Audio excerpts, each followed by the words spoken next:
नमस्कार। आज हम भारत में आदिवासी समुदायों यानी अनुसूचित जनजातियों की स्थिति पर एक विस्तृत पड़ताल कर रहे हैं। जी।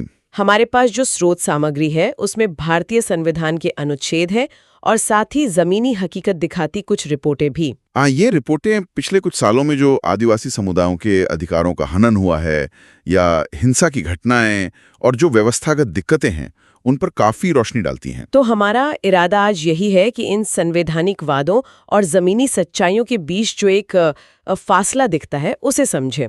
चलिए शुरू करते हैं। संविधान में तो हाँ, आदिवासियों की सुरक्षा के लिए खास इंतजाम है। स्रोतों में कई अनुच्छेदों का जिक्र मिलता है। हाँ बिल्कुल, संविधान का इरादा तो साफ था। आदिवासियों की जो विशिष्ट संस्कृति है, उनके हित हैं, उनकी रक्षा करना, उन्हें शोषण से बचाना और विकास में भागीदार बनाना। कौन कौन से अनुच्छेद मुख्य हैं इसमें? देखिए, अनुच्छेद 342 है जो उन्हें परिभाषित करता है। फिर अनुच्छेद 15(4) और 46 हैं जो उनके शैक्षिक और आर्थिक हितों को बढ़ावा देने और शोषण रोकने की बात करते हैं। और वो 5वीं और 6ठी अनुसूची, वो तो बहुत महत्वपूर्ण मानी जाती हैं। जी हाँ, बिल्कुल।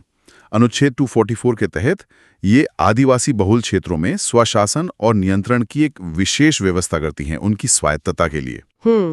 साथ ही लोकसभा और विधानसभा में आरक्षण भी है अनुच्छेद 330 और 332 के तहत।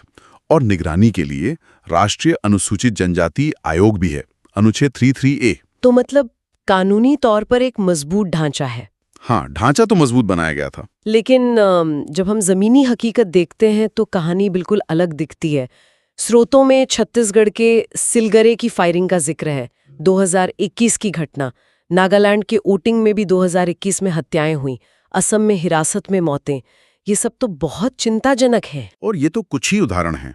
NCRB यानी राष्ट्रीय अपराध रिकॉर्ड ब्यूरो के आंकड़े अगर देखें तो 2019 से 2022 के बीच आदिवासियों के खिलाफ जो अत्याचार के मामले दर्ज हुए हैं उनमें करीब 40% की बढ़ोतरी हुई है। 40%? जी।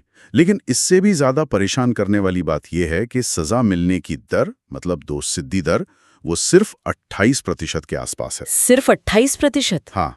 और मध्य प्रदेश जैसे राज्यों में तो ऐसे अपराधों की संख्या काफी ज्यादा बताई गई है। बाप रे, 40% बढ़ोतरी और इतनी कम सजा दर, ये तो साफ है कि कानूनी सुरक्षा जमीन पर बेअसर हो रही है। अच्छा, हिंसा के अलावा ये जमीन और संसाधनों का मुद्दा ये भी बहुत बड़ा है शायद। निश्चित रूप से ये एक बहुत बड़ा मुद्दा है। कई आदिवासी इलाके जो हैं वो खनिज, जंगल, पानी जैसे प्राकृतिक संसाधनों से भरे पड़े हैं। हाँ। और अक्सर इन्हीं संसाधनों के लिए उनकी जमीन छीनी जाती है। छत्तीसगढ़ का हसदेव अरण्य इसका एक बड़ा उदाहरण है, जहां कोयला खनन के लिए विस्थापन हो रहा है। और वो पोलावरम जैसी परियोजनाएं। हाँ, पोलावरम या बोधघाट जैसी बड़ी परियोजनाएं भी हजारों आदिवासियों के विस्थापन का कारण बन सकती हैं। और विडंबना देखिए, पैसा जैसा कानून है जो ग्राम सभाओं को अधिकार देता है। हाँ, पैसा।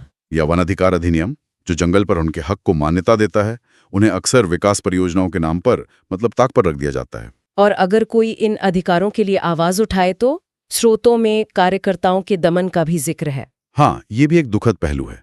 जैसे सिलगेर मामले से जुड़े कार्यकर्ता सरजू टेकाम की गिरफ्तारी हुई या मूलवासी बचाओ मंच जैसे संगठनों पर कार्रवाई हुई। ये दिखाता है कि आवाज दबाने की कोशिशें भी होती हैं। तो सवाल यही उठता है कि आखिर ऐसा क्यों है? ये खाई इतनी गहरी क्यों है? क्या सिर्फ कानूनों को लागू करने में कमी है? नहीं, सिर्फ कार्यान्वयन की बात नहीं है। कई व्यवस्थागत कारण हैं। पहला तो जैसा हमने कहा, संसाधनों का लालच। दूसरा, कई बार सुरक्षा बल, खासकर संघर्ष वाले इलाकों में, निर्दोष आदिवासियों को नक्सली या माओवादी बताकर निशाना बनाते हैं। कहता है इसमें कॉर्पोरेट हितों और वो जो सामाजिक भेदभाव है उसकी भी भूमिका है क्या? बिल्कुल।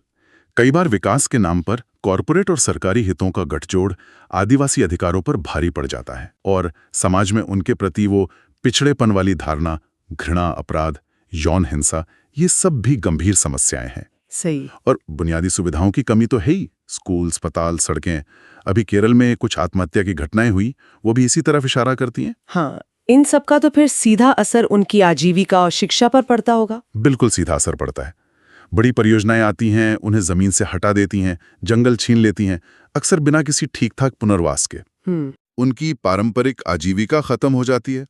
PSA, FRA जैसे कानून कागज पर रह जाते हैं।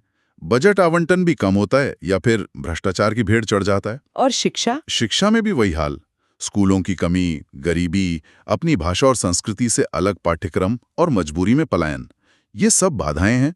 नतीजा, राष्ट्रीय साक्षरता दर करीब 74% है, पर आदिवासियों में ये सिर्फ 59% के आसपास ही है। तो क्या ये कहना गलत होगा कि कानूनी सुरक्षा के बावजूद भारत में आदिवासी समुदाय आज भी खुद को असुरक्षित महसूस करते हैं? देखिए, असुरक्षा का भाव तो जमीनी हकीकत को देखते हुए लगता ही है।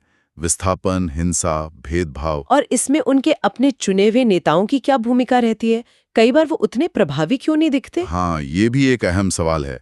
उनकी प्रभावशीलता के आड़े कई चीजें आती हैं। कभी पार्टी लाइन का दबाव होता है, कभी सिर्फ टोकनिज्म, मतलब नाम के लिए पद दे दिया पर शक्ति नहीं। अच्छा। व्यक्तिगत लाभ की इच्छा, अनुभव की कमी, या फिर व्यवस्था के खिलाफ बोलने का डर, और समुदायों के भीतर भी आपसी फूट होती है कभी-कभी। ये सब भूमिका निभाते हैं। तो कुल मिलाकर हमारे स्रोत एक काफी गहरी और चिंताजनक तस्वीर पेश करते हैं। एक तरफ मजबूत संवैधानिक अधिकार और सुरक्षा के वादे हैं जी। और दूसरी तरफ जमीन पर लगातार होता उनका उल्लंघन, व्यवस्थागत नजरअंदाजी और शोषण। सही कहा। और ये हमें इस सवाल पर सोचने को मजबूर करता है कि ये जो संवैधानिक सुरक्षा उपाय हैं, उन्हें सिर्फ कागजी दस्तावेज से एक जीती जागती हकीकत बनाने के लिए, सिर्फ कानूनों को सख्ती से लागू करने के अलावा और किन बुनियादी व्यवस्थागत बदलावों की जरूरत है? शायद जवाब सिर्फ कानूनों में नहीं, बल्कि मानसिकता और हमारी प्राथमिकताओं में गहरे बदलाव की मांग करता है।